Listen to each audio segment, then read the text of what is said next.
Welcome, brave souls, to Fear File Chronicles, your one-way ticket to spine-chilling stories and terrifying tales. Tonight, we'll be diving into the darkest corners of the human mind with the story, Heavy Rain, penned by the twisted mind of Brennaman. Together, we'll explore the unexplained and face our deepest fears. But before we begin, if you enjoy trembling in terror, be sure to hit that like button. Share this video with your fellow fear fanatics and subscribe to our channel. Don't forget to click the bell notification so you never miss an eerie episode. Your support truly means the world to us, so feel free to leave a comment below to join the Fear File Chronicles community. Now, without further ado, let's unravel the mysteries of the unknown together as we delve into tonight's fear-inducing story, Heavy Rain. Dim the lights and prepare yourself for a chilling journey into the Fear File Chronicles. It was supposed to be such an uneventful day, but overhead, the clouds churned and plotted. Rebecca Madison saw, and she heard the roaring of the wind against her car, but she didn't care. It was warm inside, so what did the fierce cold outside have to do with her? It didn't matter. There were only two things that mattered to Rebecca in that moment. The first was the clock, and the numbers on it. 7:46, it read. It was 7:46 on a Monday morning, and she needed to be at her desk at SMC, a pneumatics manufacturer, by 8 o'clock. Her drive had another 15 minutes to go at least, and that was hoping against all odds that she could hit every green light. She knew that wouldn't happen, but she didn't worry about it just yet. She was still far in the country. The road before and behind her was empty. She pushed the speedometer from 65 to 70 miles per hour. She worked relations. Not glamorous, but it was all she had, and she was damn good at it. Lately, however, she'd been pushing her luck. She'd made arriving late a bad habit. Well, it's easy when it's never noticed. It wasn't consistent. Not every day, but at least twice a week she slipped in under the bell. The game had changed when her supervisor noticed. And since their little talk last week, everything got more complicated. Everything was too complicated as of late. That was thanks, majorly, to her other concern back home. Her mother. Rebecca had never married. She lived alone for many years, and that was perfect. She thought it would be no hassle at all when she asked her mother to move in with her. It had been right after her father died, and she couldn't bear the thought of her mother alone. No home besides hers would do. As the years went by, she started to wonder if it had been worth it. Her mother, nearing an impressive 95 years of age, come next April, was still a very smart woman. Rebecca saw that every morning. The only issue was that her mother could no longer retain that spark. Her mother had fallen prey to sundowner syndrome. Every morning, her mother was still the woman she remembered, sans the folds in her face. But come night, the very sight of her was more than disheartening. It was nearly unbearable. Rebecca didn't want to use the word, but it was an annoyance. That's why Rebecca always ran so late. She enjoyed seeing her mother in the morning, dreading the state she'd come home to find her in, and there was so much to manage. She had to lock doors and hide keys so she wouldn't wander outside. There were so many medications. She had to help her to the bathroom and get her dressed. She promised her she'd never put her in a home, and now that promise was more solidified than ever. Rebecca knew that she would never see her mom in the mornings again if she was to do that. It was hard, but Rebecca and her mother did their best. She was determined to do so for as long as they had left. The thought came to her that morning, as it did every morning. She should call her mother, talk to her just for a little bit longer before the day ruined her. That's all she'd need. Her mother didn't need to be physically strong to help lift the weight of depression from her shoulders. But as she reached for her purse, she realized that her phone had never left the bedside that morning. It had been neglected in her panic to get out the door. It made her eyes tear up with frustration rather than sadness.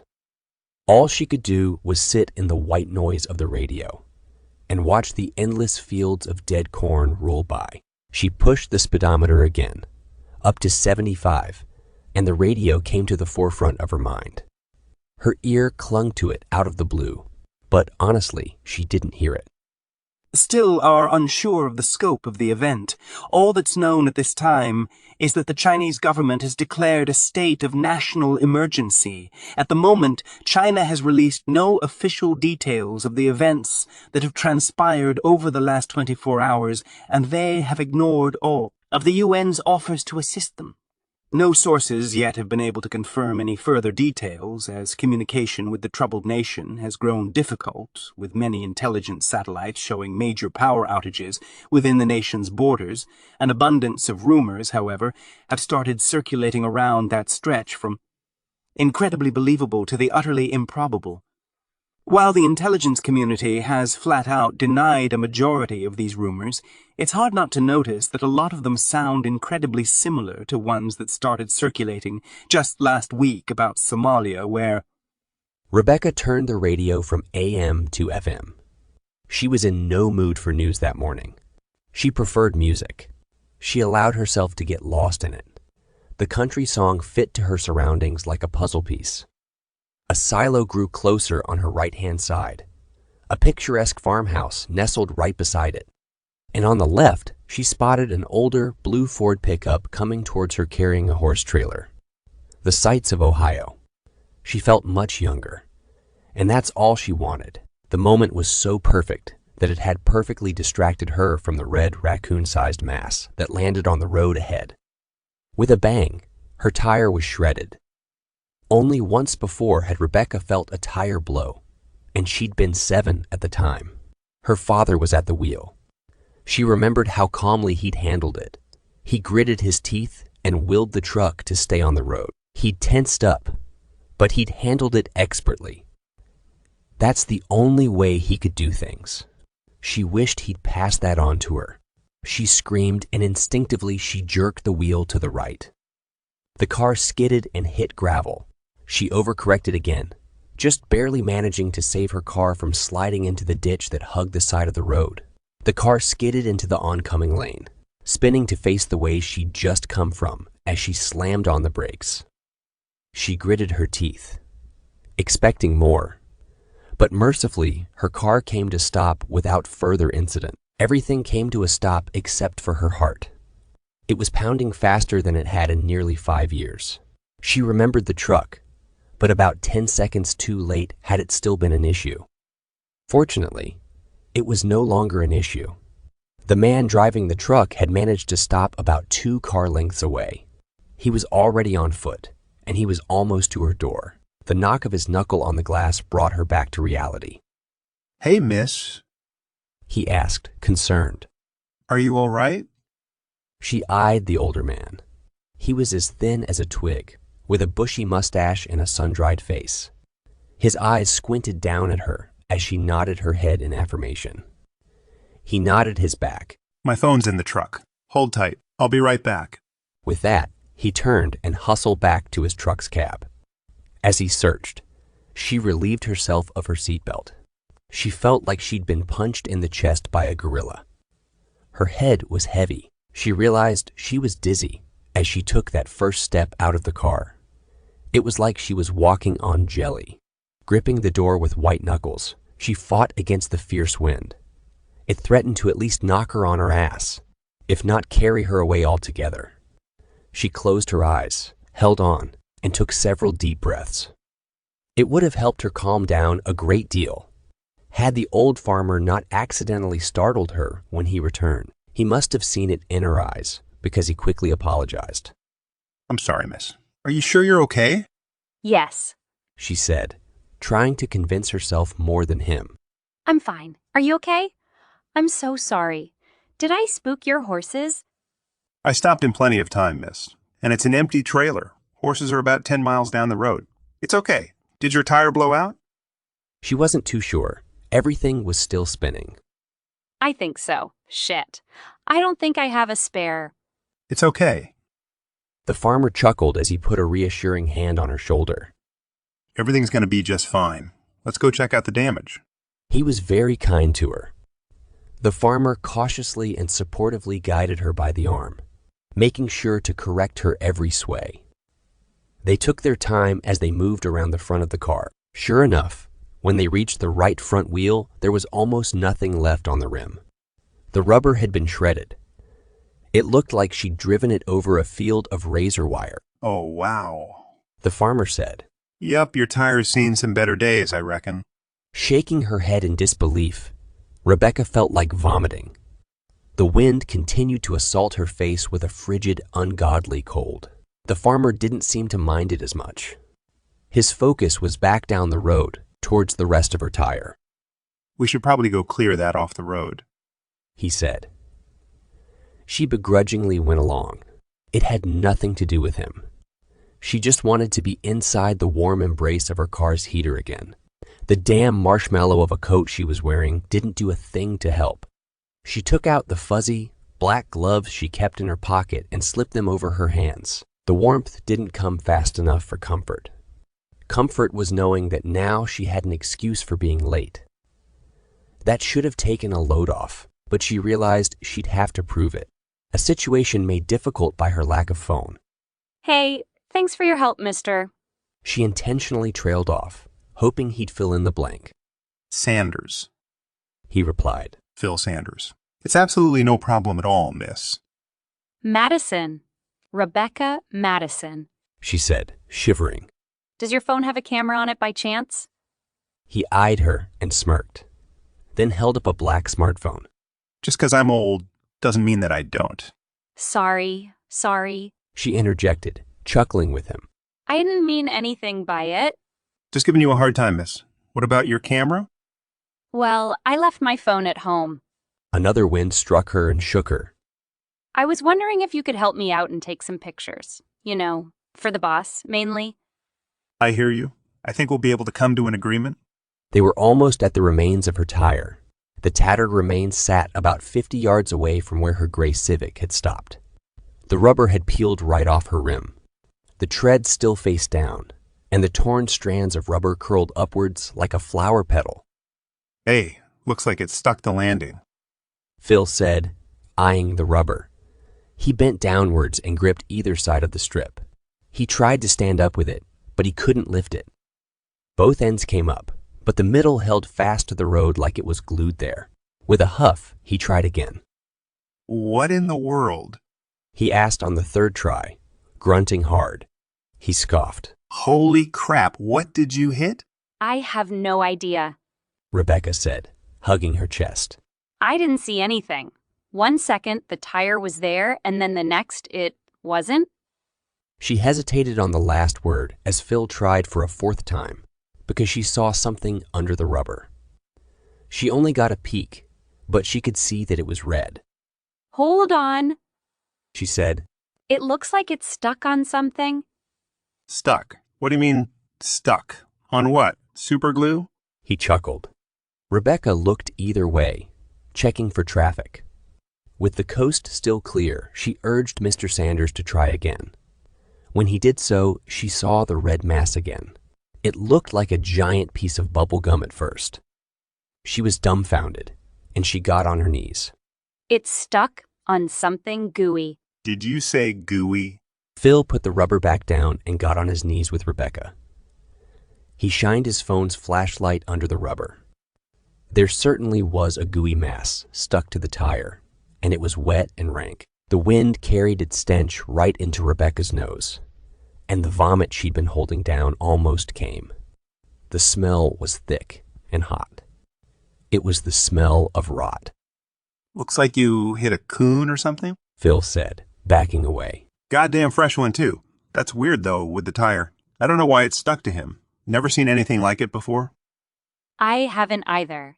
She said, her right hand clasped over her mouth. I didn't see any fur on it. It just looked like meat. Yeah, if you hit them hard enough, that's what they'll look like. I'm going to go ahead and call the state boys in real fast. We're going to need somebody a little younger than both of us to take care of this mess, if you know what I mean. With a smile, he escorted her back to her car. He continued talking as he dialed on his phone. I also think we should get some EMTs out here and check on you. No, thank you. I'm fine. she said, grinning to assure him. She didn't want the hassle. I think the state boys will want it too. Might as well just ask now and get everyone here at once, he said, trying to coax her. Maybe, but I'm telling you I'm fine. Just a bit dizzy. You want to make the call? He offered. I'll let you decide. I don't want to speak for you one way or another. He smiled and handed her the phone, which she took hesitantly. Thank you, she said as she took the phone. It's no problem. Now let's see what we can do about that tire first. I think I may have a jack in my... His question was cut off by a loud thud that came from her car. On her now dented hood sat a large, bulbous mass the size of a college textbook. Whatever it was, held the same consistency as the thing she had hit with her tire. Given a clear look at it, it looked as though it had been chewed up and spat out. Rebecca looked up and saw nothing but clouds. She didn't know what she expected to see, but she had hoped for some clue. The thing didn't just fall out of the sky. It couldn't have. What in God's name? Phil asked, moving towards it. He could only get so close before he had to pull his undershirt up over his nose. Was that there before? Rebecca asked, trying to rationalize the blob's presence. I don't think so. I think it just fell onto your car. But where did it come from? God, it reeks. Step by step, Rebecca brought herself closer to the appalling mass. Her stomach churned faster than the angry clouds above. Whatever it was, whatever it used to be, there was no evidence of it now. It resembled nothing natural that she could think of. It was just a figureless blob. A red stream of liquid ran off it, slowly dripping down the hood of the car. She pushed the notion that it could be blood from her head. Blood from what? That wasn't meat, was it? The only part that wasn't blood red stuck out of the top like a spine. It was small, white, and whereas the rest of the mass seemed soft to the touch, this part was obviously solid. When she got closer, Rebecca saw that it split into two, white prongs. Rebecca took a step back when her mind gave the protrusion a name. Is that a tooth? She asked, even though she was confident in her assessment. She didn't know what the blob was, but the protrusion was very obviously the root of a tooth, possibly a human tooth. Phil didn't have a chance to answer before Rebecca finally let loose her stomach on the black asphalt. She proceeded to collapse beside it, her head spinning and pounding. It can't be, Phil said, his voice shockingly less playful than it had been. That's not... There was another thud. This time, however, it came from the fields. It was accompanied by a sickening crunch. Rebecca didn't want to see it, but she did. Dead stalks were flung into the air above it.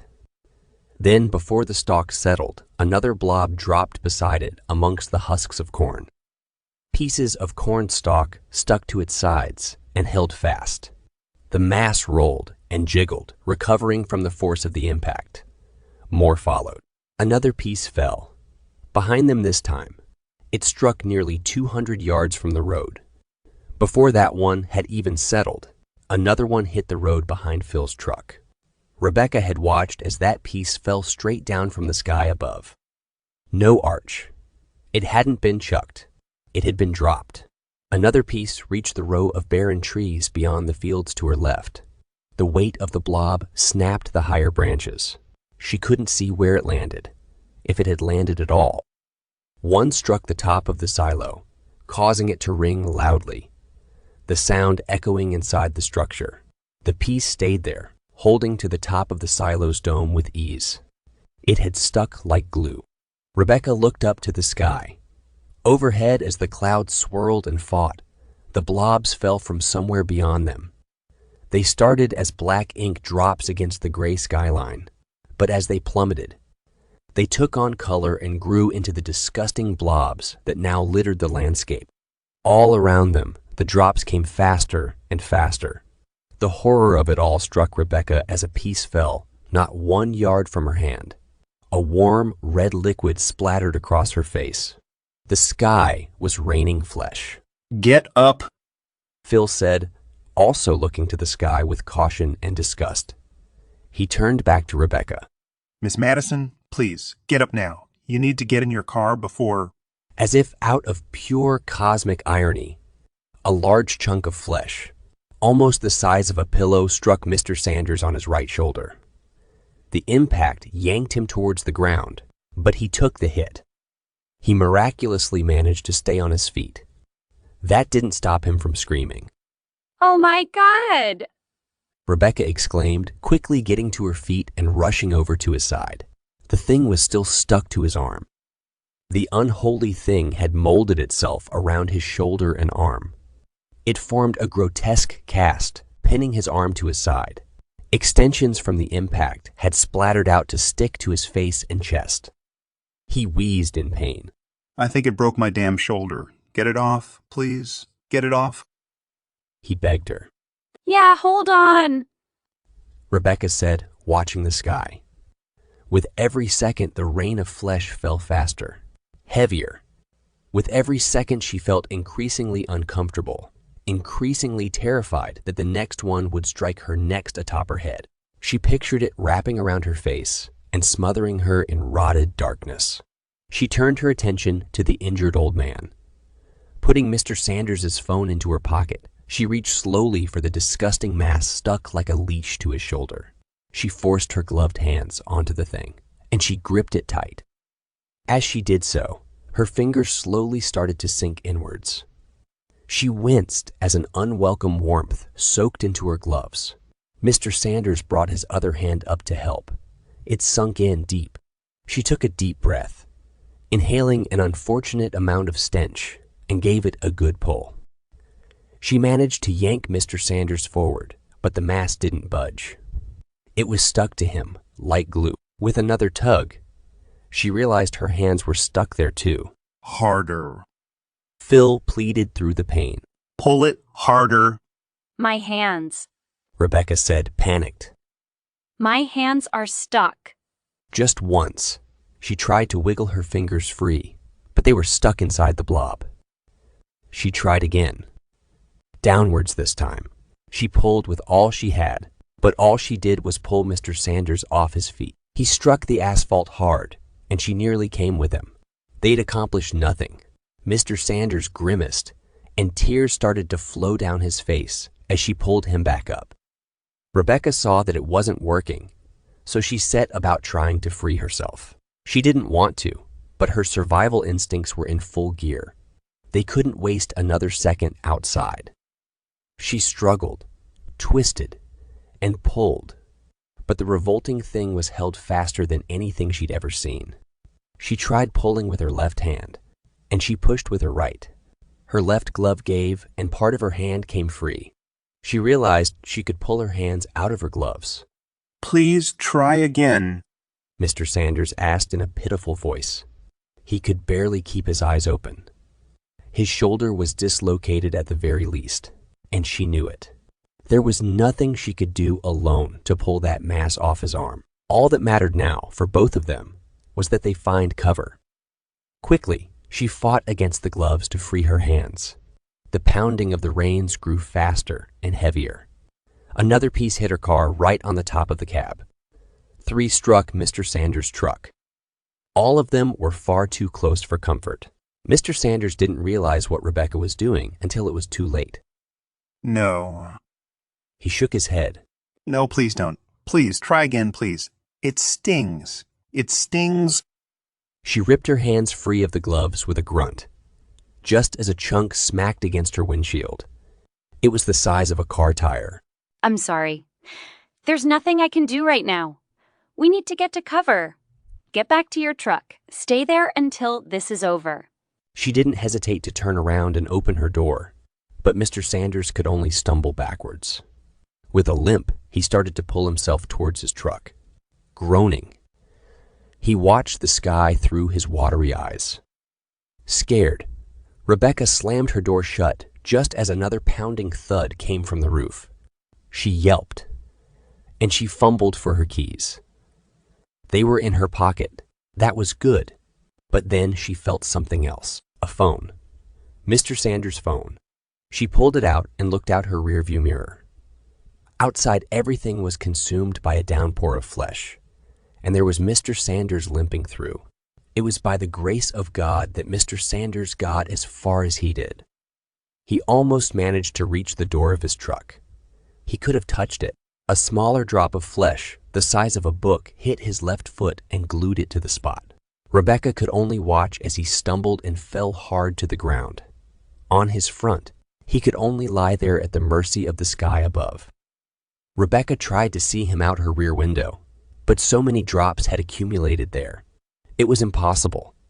She could only watch the terrible scene unfold in her side mirror. He looked hopeless. The pounding of the rain drowned out any sound, but she saw his head moving. He was yelling for help. A large chunk of flesh struck his back, breaking it. Another pinned his leg. All the while, Rebecca never moved. She was safe, and her fear kept her rooted in that seat.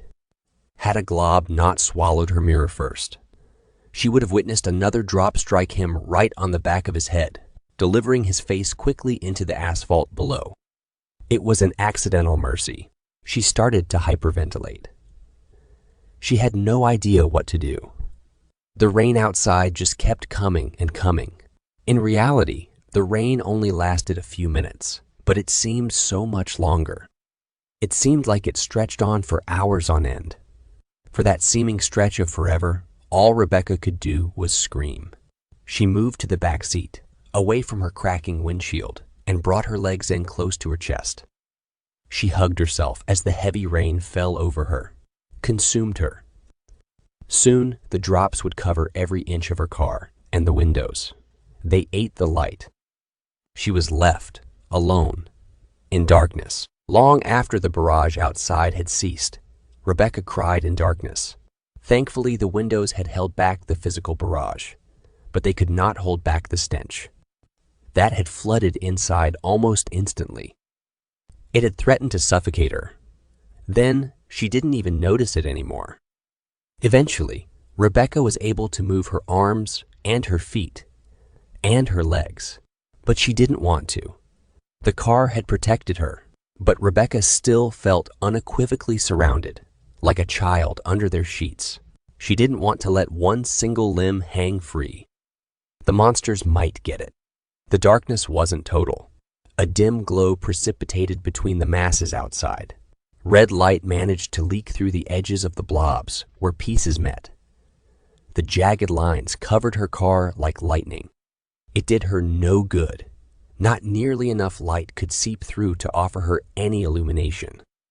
When she couldn't handle the weight of the darkness anymore, she reached for Mr. Sanders' phone, which lay face down on the center console. She fumbled for it and accidentally knocked it on the floor. Light flooded out from within.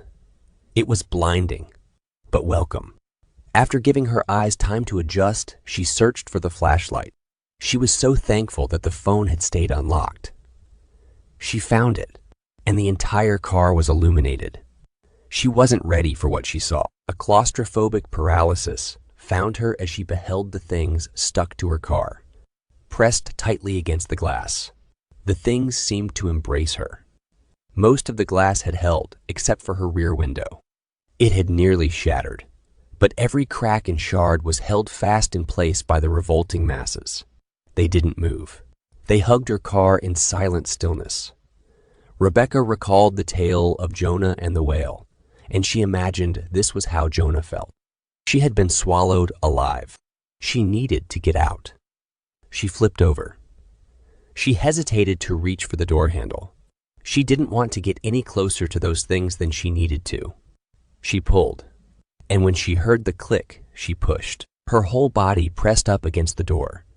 Her face met the window, but the door didn't budge. The masses outside held the door like glue. They fought against her. It was like trying to move a mountain. Rebecca screamed in protest. She couldn't be trapped in here. No, not in here. Panicking, she shoved again. She threw her weight into that door time and time again, but it didn't move. It couldn't. She might as well have been trying to beat her way through a concrete wall. After trying every single door, she found that they all held firm. She was truly trapped, and calling for help wasn't an option. She'd tried 3 times to dial 911 on Phil's phone. No matter where she was in the car, she couldn't get any signal. The mass had drowned out the light, and any hope she had of contacting the outside world. It seemed the car was shrinking by the second. In frustration, she lashed out with her feet. She aimed at the window, hoping maybe it would break. Hopefully, the things would fall off instead of in. If they stuck without the window, she decided she'd cut her way out. One of the shards had to have been sharp enough. With a determined, forceful thrust, she brought her heel to the window. The only thing she almost managed to break was her leg as she hyperextended her knee. The pain returned her to her previously curled state. She began to cry and plead for someone to help her. Her instincts told her that if she screamed, then somebody would hear. Somebody would come along. Help would come. Her heart told her that was a lie, and it was, for a while. Soon she grew exhausted, and her voice grew hoarse. Not a single sound came from outside her car. The wind had ceased with the rain long ago, and there'd been nothing since. No birds, no cars, no people. That silence allowed the small crunch outside to be amplified nearly tenfold. She froze and listened. She thought it had to be her imagination, but as another crunch came and then another, she realized it was real. It was like the sound of someone stepping on dry leaves. Something was definitely moving outside. The crunching approached her car, and she heard him speak. Hello? The voice was older and haggard. It sounded muffled through the blobs. Is anyone in there? He didn't have to ask her twice. Yes. Yes. She screamed, flying to the window. Yes. Yes. Please. Help me, please. I can't get out. Please. The man came closer to the car. He stopped just outside. You're covered. This shit's almost impossible to move. It holds fast. Give me a minute. It's starting to dry now. I have some tools up at my house. I'll be right back. Rebecca smiled and thanked God. He must have lived in that home next to the silo. It was all okay, Yes, please. Thank you. she said, almost all at once. The crunches returned faster as the man turned away. Relieved, she knew it would be over soon. Again, the day sought to destroy her expectations. Then the crunching stopped. Rebecca put her ear to the window, trying to listen. The glass was uncomfortably warm against her face. There was nothing but the roar of her own blood in her ears. Then a moan.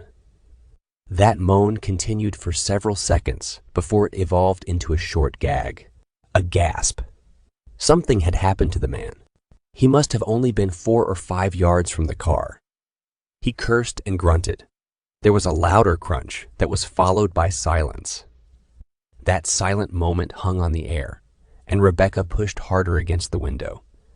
She whispered a single Hello. under her breath.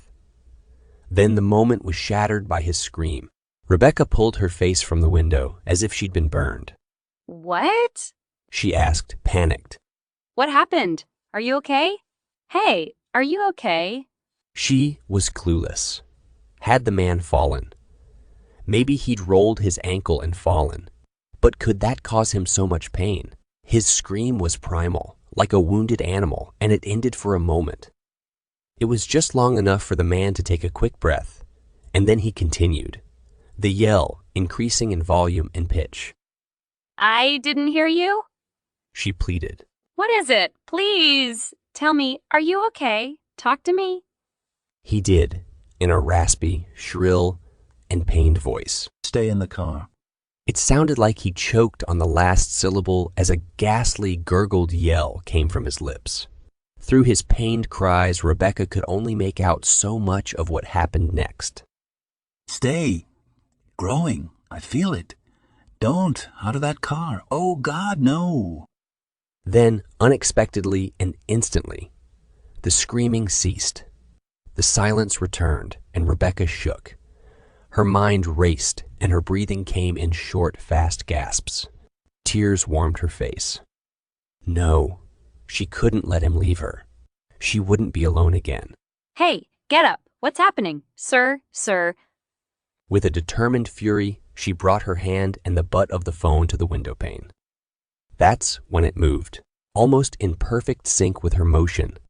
One of the blobs that had embraced her window stirred. The light showed her every gruesome second. The movement was small. A tiny half-dollar-sized section on the bottom split in two and peeled itself apart. It was unexpected enough to send Rebecca stumbling backwards. It had startled her. Then it revolted her. The small section that split open revealed a new structure below it, small, round, and moving. Rebecca realized she was looking at an eyeball, a seemingly human eyeball. The thing had opened an eye and was peering into the car through a cloudy blue iris. It searched about for just a moment before it locked its gaze right on her. No. Rebecca said, as if saying it would change her reality. Horrified, she couldn't break away from the unexpected and unwelcome staring contest. The eye held its gaze, and then it blinked. Rebecca wondered what it was thinking. This thing made of flesh and blood. She couldn't resist. Its dead stare offered no clues. Could it think at all? Why was it staring at her? Why had any of it happened? Then, out of the corner of her eye, and at the farthest edge of the light's reach, she saw it. Another eye had emerged from beneath the pulpy masses. When she shined the light on it, she saw that it, too, was looking directly at her. It didn't seem possible that it could see her. Once brown, the cornea now wore a red gash across its surface, straight through its pupil. Despite that injury, however, it followed her perfectly, no matter where in the car she moved. Both of the eyes followed her. Before long, they were everywhere. Every single piece of flesh that had fallen from the sky and stuck to her car eventually opened an eye, a singular eye, and they all stared down at her. She no longer felt alone. Instead, she felt like a trapped animal, a fox in a trap. The hunters didn't need to make a move. They only needed to watch and wait. She was their prey. Rebecca dropped the phone and the light died. The car was cast into near total darkness once more. The darkness might have been comforting had she not been so perfectly sure that those eyes still watched her. She knew the darkness couldn't protect her. How much time passed inside that car? Rebecca was unsure if she had blacked out, or if time had simply slipped her by. But when she regained some semblance of sanity, it was late in the afternoon. The phone, its battery now at a measly 15%, showed the time was 4:55. Rebecca should have been home, but instead she was lost, trapped. She needed to be with her mother. It may have been that realization that brought motion back to Rebecca's body. From seat to seat and corner to corner, she scrambled. The phone's energy fell. The clock ticked, but the bars wouldn't return. She couldn't find a goddamn signal. Cautiously, she tilted the screen of her phone to the window. Some light reflected off, but just enough was able to illuminate some of the flesh beyond. To her relief, the eyes were closed. She made sure to check all of them. Part of her wondered if the eyes had simply been a product of her paranoia. The blobs had reverted to being shapeless, featureless masses, and that was better. With luck, those eyes had never existed at all. She wondered if that man outside had been real. Ever since she'd let the darkness retake her, not a single sound besides her own breathing had come along. The unnatural, deathly silence had been heavier than the shadows around her. She still was utterly clueless to what had happened outside, and what the world looked like. How widespread was the rain? Help still hadn't reached her yet, and she was doubtful any ever would. Maybe she had been quarantined. Surprisingly, she found that idea reassuring. In that case, it meant that at least people were still out there, and she'd be taken care of eventually. The alternative was far worse. Was it even possible the rain was a widespread epidemic? Had it covered the whole country? The world. Rebecca shivered as she remembered China. Something had happened in China and Somalia. Had the rains hit there too? She cursed herself for turning the radio. Was she alone? Really and truly alone? She'd hoped people were still outside. But what if they'd all suffered as that stranger had? Maybe the car had protected her, her savior, and her captor. She was trapped in her own racing thoughts. Those things brought back memories of her youth. Specifically, she recalled the day her dad hit that poor cat. They were in their old F-150, and the sun was so bright. A fat gray cat had just run out onto the road. It was like it had been waiting for the truck. It couldn't have timed it any better. She still remembered how it felt. The bump as the front wheel struck it, and the bump as the rear wheel finished it. Her dad told her not to look. He had pulled the truck over so he could go check on it. Rebecca disobeyed and looked out the back window. All she wanted was a quick peek to make sure the cat was okay. She paid for her morbid curiosity. She recalled Mr. Sanders' words from just a few hours earlier as she remembered the terrible scene. Aside from its craned head and open eyes, nothing on it resembled a cat anymore. They'd hit it so hard that it was more red than gray. It was no longer an animal, just meat. You hit them hard enough, that's what they'll look like. They were all meat, so that's what they had to be. Flesh. That seemed the most logical assumption, but so impossible at the same time. She couldn't bring herself to accept that. Flesh of what? How could flesh rain from the sky? It had to come from somewhere, didn't it? She shut that thought, that word, away. It sickened her. She thought of those eyes, those very human eyes. Another thought came into being. It took hold like a cancer in her head. The question came, had those things once, perhaps, been people? No, they weren't. It was too much. That was so much death, so much flesh. It was impossible in every sense, in every meaning. Where would they get all those people? It had to have been millions and millions of people murdered. There are millions in China, she thought. Maybe something worse than rain happened in China. No! She told herself. Stop it. Her thoughts obeyed, trailing off like a bad note. It didn't matter now. She hadn't paid attention. She'd been worried about her own problems. What good did it do her to wonder? Who cares where they came from? Who cares if they're people? She gagged. All that she needed to do was escape. Her mother still needed her. Sweat rolled down her face. The temperature had to be only 30 degrees Fahrenheit outside, yet the car was steadily heating up. Those things were doing it. She was sure.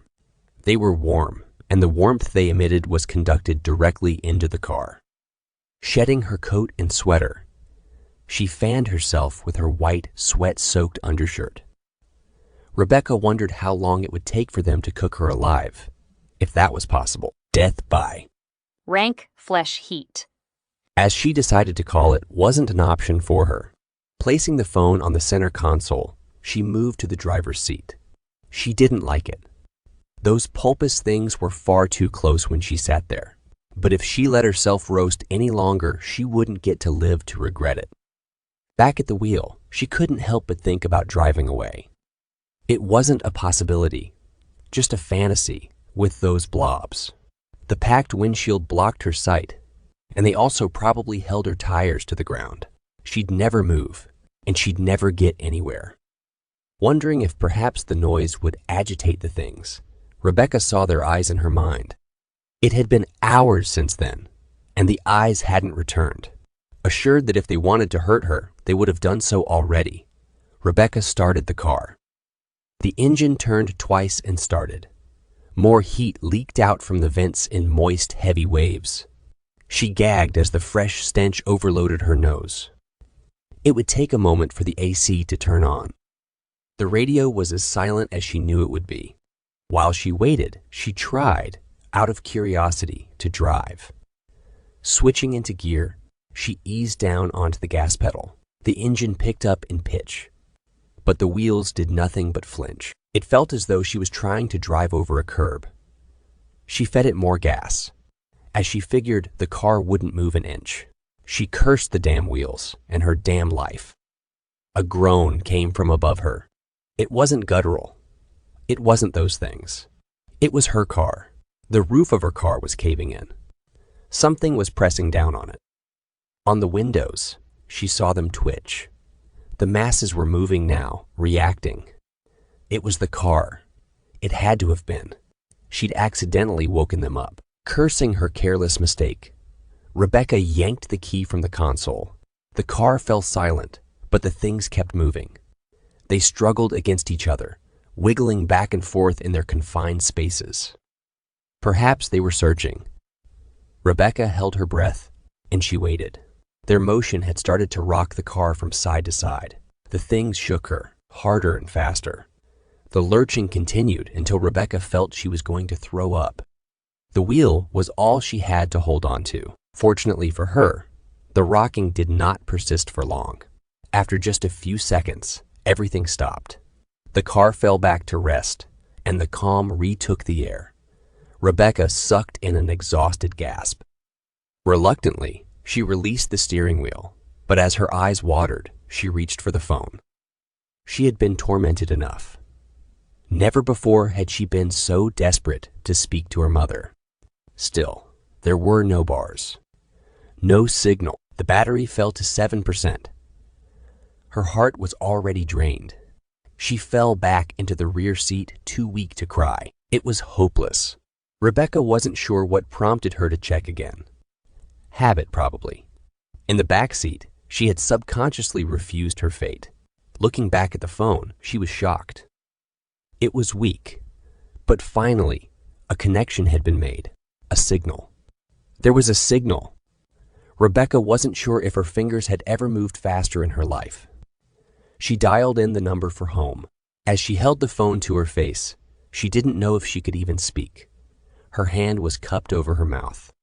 No evil in the world held a candle to the next 10 seconds. Every beep hit her harder and cut her deeper than any of those damn monstrosities outside could ever hope to. Overwhelming joy gave way to grief yet again. She could only hope that God, if there was one, wouldn't let her down. That's what her mother would have told her. Her mother always had faith. Rebecca was rewarded for hers. Hello? A fragile voice came in over the phone. Oh my God! Rebecca gasped. Oh my God, Mom. Is that you? Who is this? Her mother asked. On any other day, that question might have broken Rebecca's heart. But today, it was all Rebecca needed. Rebecca, Mom. It's Rebecca. Are you okay? Please tell me you're okay. Of course, dear. She said, unconcerned. Of course you're Rebecca. Why, yes, I'm okay. Why wouldn't I be? Rebecca pumped her fist in the air, and she kicked her feet several times in furious, juvenile joy. The smile that spread on her face was unmatched. Thank the Lord, her mother was safe. That meant there was hope. Maybe her nightmare wasn't as widespread as she had feared. Maybe, just maybe, there'd be a chance for her. A chance for everyone. Mom, what's happened? What's happening over there? Her mother was confused. Nothing much. There's not much to do here. Someone needs to water the flowers. I should probably water them. No. Rebecca stated. No. Don't go outside, Mother. Listen to me. Can you turn on the TV? What does the TV say? Do you want to talk to Rebecca? Her mother asked, confused. No, Mom, I'm Rebecca. She should be home by now. My Rebecca. She always comes home. I'm sorry. I'm a bit confused. Those words broke her heart. I will be. Mom, I'll be home soon. I promise I'm coming home. She assured. Okay, well, be careful. I'm going to water the plants. Should I? It's been raining hard today. Rebecca froze. No, it couldn't be. Could it really be that widespread? Home was miles away. But her mom was okay. Perhaps her mom had just been lucky. She was inside, after all, and as long as those blobs stayed outside, she'd be fine. But her flowers. Rebecca knew how she could be in her confused state, and if she was truly determined then. Mother, listen to me. I have never been more serious in my entire life. Do not go outside. I'll do what I want. Only Rebecca can. Mother, Rebecca wailed. do not leave the house. The plants don't need water. Just listen to me, please. Rebecca stopped. If these were the last words she ever spoke to her mother, she didn't want them to be screams. She took a deep breath and begged. Mom, please. Wait for me. We'll water the plants together. Just wait for me to get home, okay? Silence. Okay. Her mother said. You get here, and then you, Rebecca, and me can go water those flowers. They're going to need it so bad today. I'll be there soon, Mom. The last words choked out. I love you, Mom. The line went dead. The phone, hanging on 3%, was about to leave her in darkness. But now she had to move. She had to get out. She had let Mr. Sanders down, and she couldn't help that old man. She refused to let anyone else die. Not herself, not her mother, not anyone. Adrenaline filled her veins, and with the roar of a warrior, Rebecca threw herself at the rear door. It budged. The flashlight burned bright as it sucked the phone's battery dry. All the power left was so precious. And if it went out, then so did Rebecca's chances. Twice more she threw herself. She gave it her right shoulder and then her left. The door flinched each time, but it refused to yield. A sliver of light had managed to leak in from the side. Both of her shoulders protested against another blow. So she lay on her back, and with her feet she kicked and kicked. The battery fell to 2%.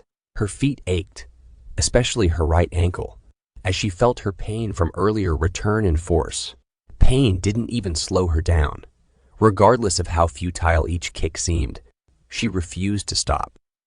She was going to escape or die trying. She had no idea how true that statement was.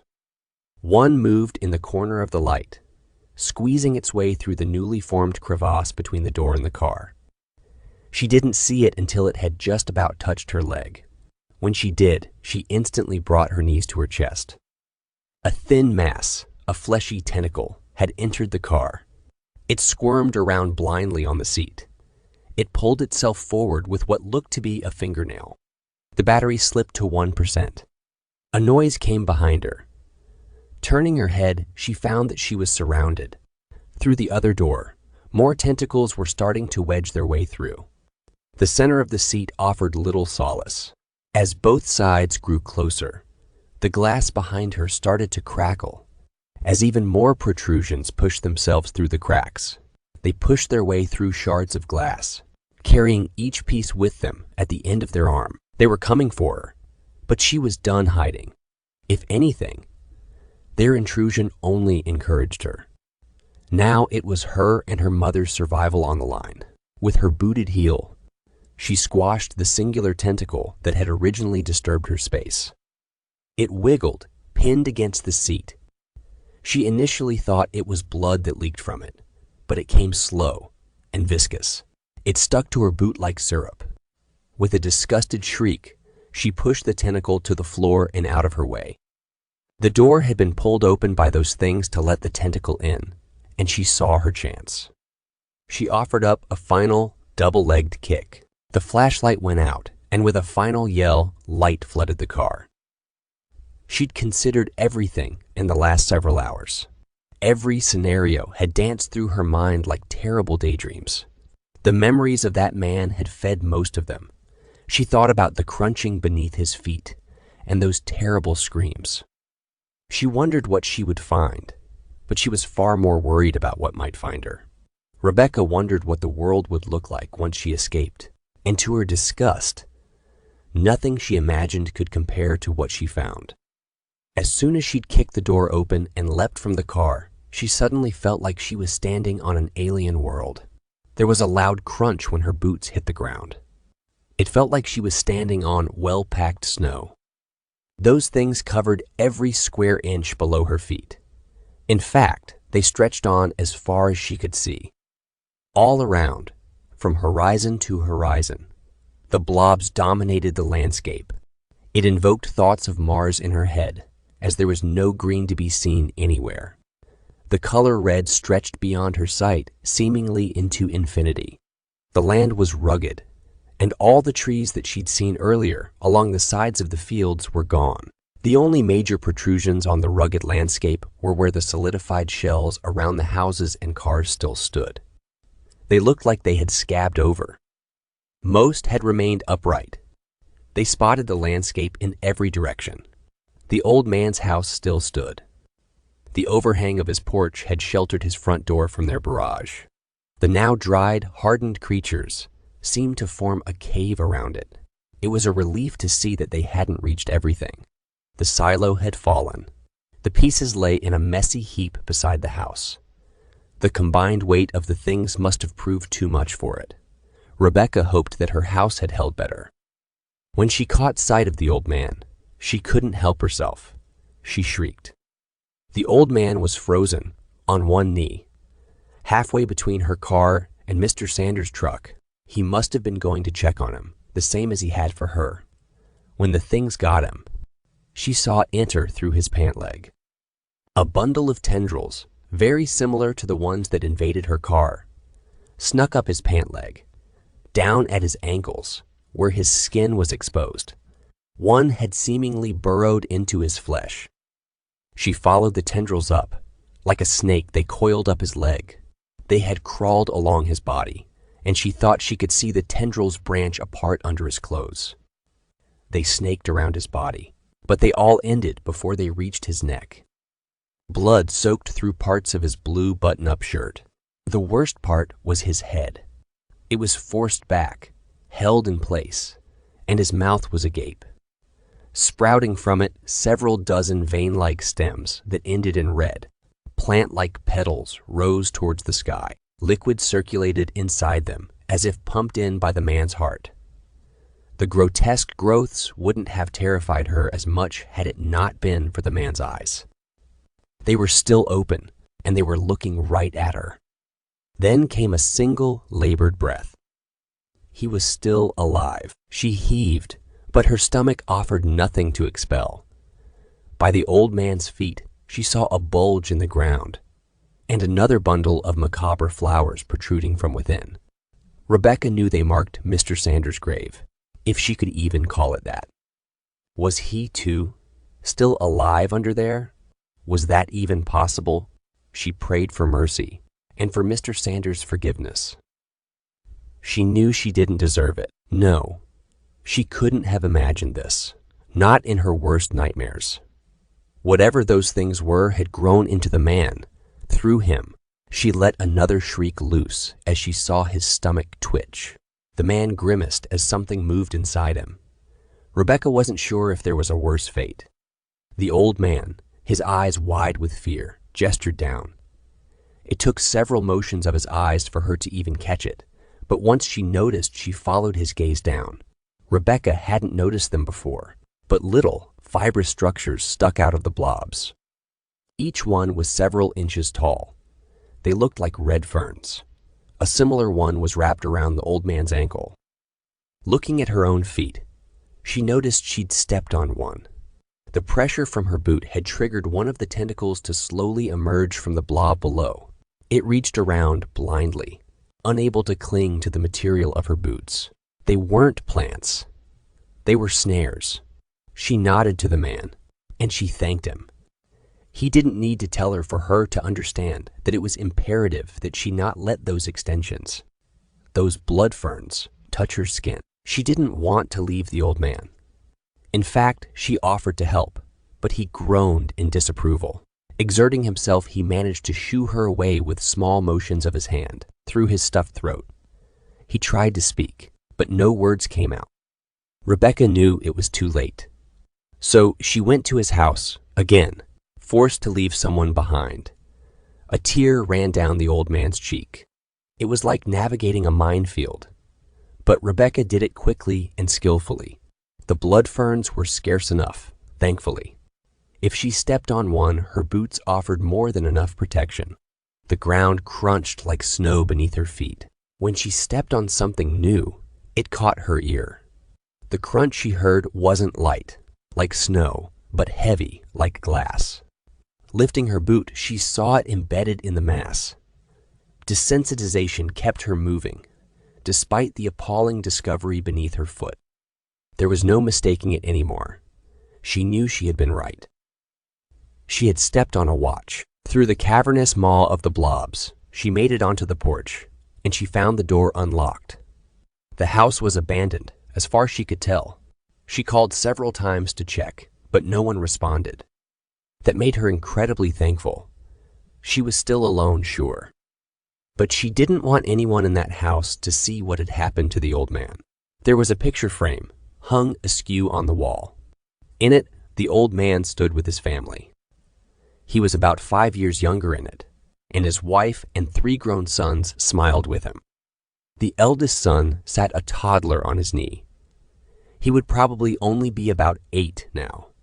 She dreaded to even imagine. It was a stroke of luck that the keys were on the counter, and an even bigger stroke of luck that the garage door had been left open. Inside sat a '98 Chevy with battered red paint. Rebecca looked at the path before her. The truck would hopefully do. If those things couldn't stop her boots anymore, they sure as hell weren't going to stop a truck. They were dry, and that meant they could be easily navigated. Hopefully. She hesitated, getting inside the truck. She imagined, dreaded, the idea that the reins would return. They would fall, and again she'd be trapped. This time she'd be without help and without hope. With a single, calming breath, she pulled the door open and took her seat. The engine purred, and it was the sweetest noise she'd ever heard. The terrain was bumpy at first, but she got used to it fast. She set a course across the alien earth. The road was lost beneath the surface of flesh, but Rebecca found her way. The houses, though covered, offered plenty in the way of navigation. They made the skeleton of her map. Memory filled in the rest. Through the atrocious, unspeakable landscape she drove. Those plants had sprung up in unbelievable numbers. The rain must have infected anything that touched it. The larger the animal, the larger the plant. Passing a farm, she observed large, bush-sized growths that sprouted from what used to be cows. They were buried now, but she'd passed them that morning. She was glad that most of the plants were covered. She'd rather not know whose grave was whose. She did see some terrible scenes during her journey. Cars were scarce, but she didn't find a single survivor in any of them. She slowed to check, but every car had at least one open door. No one had been able to claim refuge inside. Instead, they found themselves trapped outside. The lucky ones, the ones who weren't buried, could only watch as Rebecca drove by. One had been glued to the side of his minivan. His arm reached out to Rebecca, but she couldn't take it. There was a couple, a man and woman, that broke Rebecca's heart. The woman had gotten infected at the knee when she'd fallen. Her husband's hand was frozen in place as it clenched the stems that emerged from her mouth. He'd tried to pull them loose, but those vines had used that contact to ensnare him as well. They entered him through his wrist. They stared at each other. Neither even looked at Rebecca as she drove by. They were trapped by their love. The twisted machinations of her predicament were granted some enlightenment when she saw the helicopter. It had been brought down into one of the fields, and around it stretched something surprisingly natural. It had etched out a crater around itself, a crater of dirt and fire. The fire, caused by the collision, had eaten away at the surrounding flesh. It had managed to etch out a radius about 3 times longer than the helicopter itself.